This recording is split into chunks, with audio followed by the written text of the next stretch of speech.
वीर्य में असाधारण स्तर की हमारे पास एक शरीर है। हम इसे खुद से अलग नहीं कर सकते, ये मौजूद है। शरीर की अपनी जरूरतें हैं, जैसे कि शारीरिक भूख है, वैसे ही कामुकता है। पर किस हद तक, ये आपके ऊपर है। योग विज्ञान में इसे वीर्यम कहा जाता है। ये सबसे शक्तिशाली चीजों में से एक है। आप जानते हैं कि वीर्य आपके शरीर के अस्तित्व का आधार है, चाहे आप पुरुष हो या महिला, क्योंकि यह आपका 50% हिस्सा है। हमारे पास त्वचा है, हमारे पास कोशिकाएं हैं, हमारे पास बाल हैं, हमारे शरीर के कई अन्य पहलू हैं, दिल, लिवर, किडनी, बहुत सी चीजें हैं। इन सभी कोशिकाओं में अपनी अलग अलग शक्ति है, पर वीर्य में असाधारण शक्ति है। ये एक नया जीवन बना सकता है।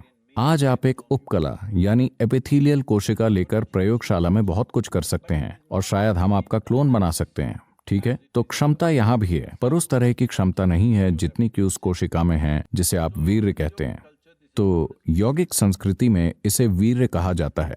वीर्य का एक अर्थ वज्र भी है, जिसका अर्थ है स्थिरता या हीरा, जो सबसे कठोर चीज है। तो मानव शरीर में वीर्य को वज्र के समान माना जाता है। इसका मतलब है कि ये सबसे शक्तिशाली चीजों में से एक है। अगर आप इसका उपयोग करना जानते हो तो इसके उपयोग का एक तरीका है कि आप इससे बच्चे पैदा कर सकते हैं। ये एक बात है। अगर आप ये सवाल इसलिए उठा रहे हैं क्योंकि आप लोग इसे चादरों पर फैला रहे हैं, अगर आप ऐसा कर रहे हैं, आप जो कर रहे हैं वो कर रहे हैं, जिसे नैतिक रूप से आंका नहीं जाना चाहिए। मुद्दा ये नहीं है, सवाल ये है कि आपकी मजबूरी किस स्तर पर है। इस शरीर की किसी भी चीज से क्या हम एक अलग स्तर का काम कर सकते हैं? बिल्कुल। सिर्फ वीर्य ही नहीं, इस शरीर की हर चीज को रूपांतरित किया जा सकता है। आपके शरीर और आपके मन के हर आयाम को आप किसी जबरदस्त चीज में बदल सकते हैं, या इसे औसत दर्जे का या एक गंभीर समस्या बना सकते हैं। आपके जीवन का हर पहलू, यही जीवन के इस पहलू के लिए भी सच है। ये वही ऊर्जा है।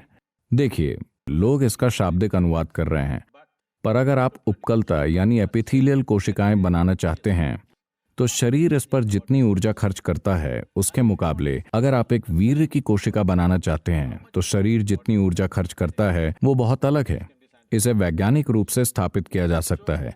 इसलिए जब आप इतनी ऊर्जा का निवेश कर रहे हैं तो जाहिर है कि अगर आपको खोजना आता हो तो इसमें क्षमता है। लेकिन क्या आप में खोजने की क्षमता है? क्या आप खोज करने में सक्षम हैं? क्या आपके पास ऐसा करने के लिए जरूरी साधना और मार्गदर्शन है? ये एक बड़ा सवालिया निशान है।